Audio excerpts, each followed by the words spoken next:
Alright, so when you go to a home and you see a utility pole like this, and there's usually a metal rod that comes out of the roof, and then the utility pole has a wire that goes to the metal rod. That metal rod then runs down the side of the home and goes to the electrical box. Okay? This is called top fed. Or overhead is another way that people say it. Overhead.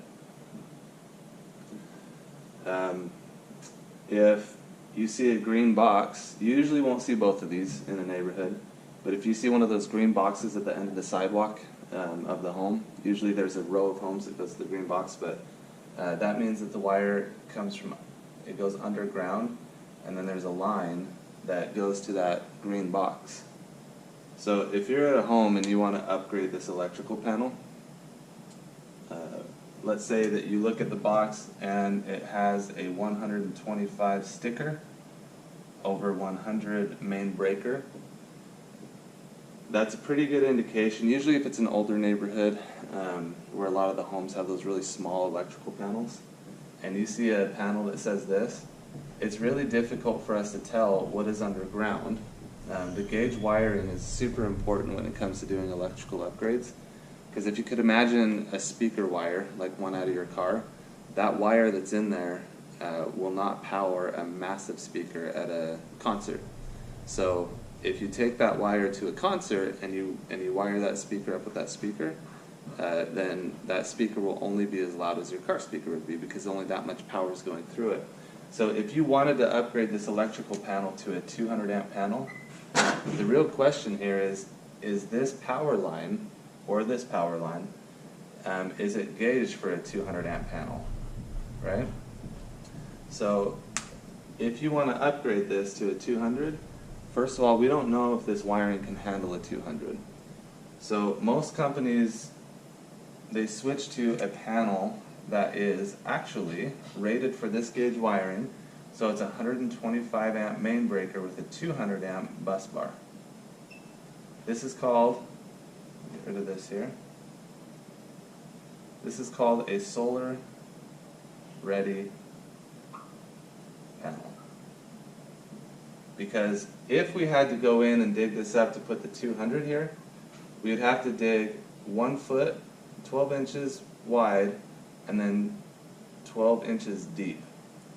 The problem with changing this power line out is that's super expensive.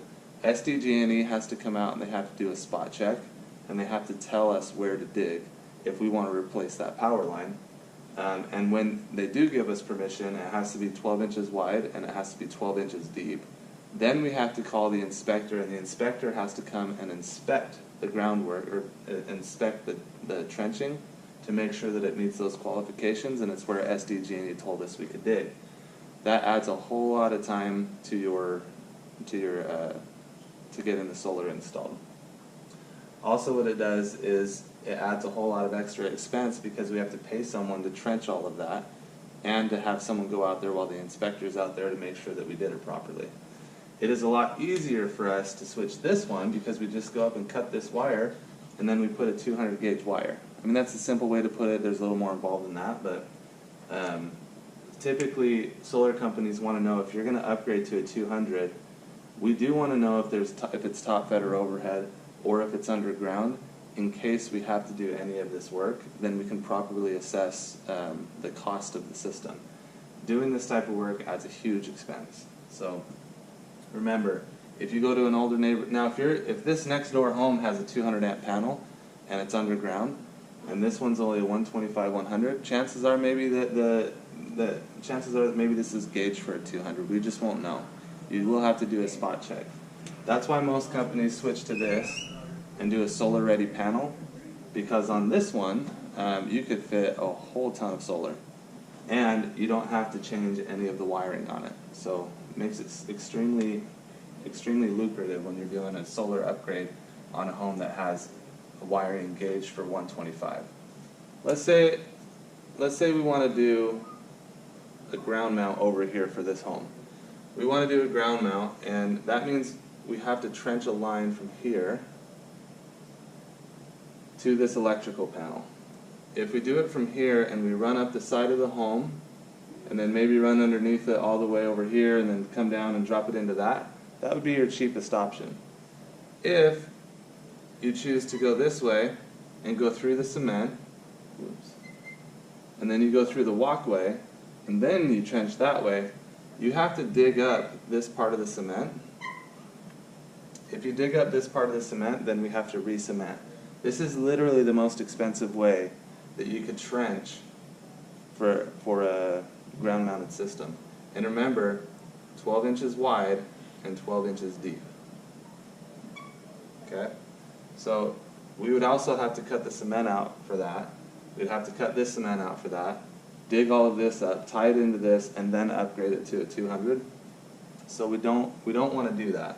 What we want to do, some people say if you dig underneath the driveway and you just dig a hole underneath and you dig out all the dirt, that you could slide the wire through and feed it through each one of these and go there. The problem with that is you can never fill it back up how it was, so after time the driveway starts to crack and this will start to crack. So no one goes underneath cement. You always have to dig it out and then replace new cement with it. But then that cement won't match the same color of cement that they currently had, so homeowners typically don't like that.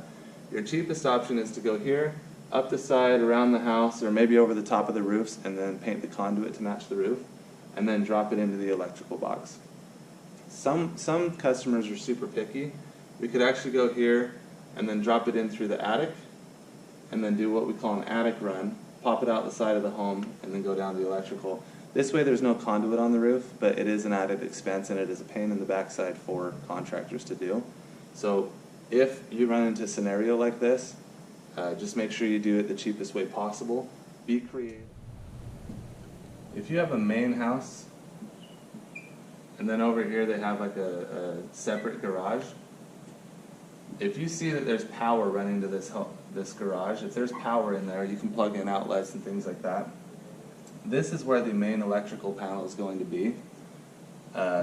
Usually it'll actually probably be there, closer to the garage, but what happens is someone has already trenched underground to here and put in what they call a sub panel.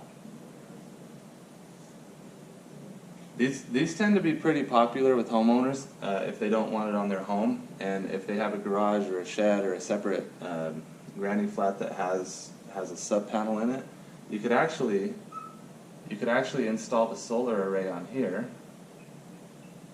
and you don't have to trench to the home to the main panel, because most times you could actually just tie into this sub panel, and then the sub panel it's already been trenched, so you can avoid a trenching altogether and still power an entire system like that. So it's a pretty popular way to do solar if there's a garage like that. If it is uninhabited, you do not need a 3-foot offset. So if it's uninhabited, there's no one living in it, you don't need a 3-foot offset on the roof. So that's also another reason why people would use these and go through the sub panel than they would putting it on the home if there's a roof constraint. So if the home's not big enough to hold all of the solar that you want, you could actually put some over here, you could put some over here. In this case, I'd probably use a microinverters versus a string inverter.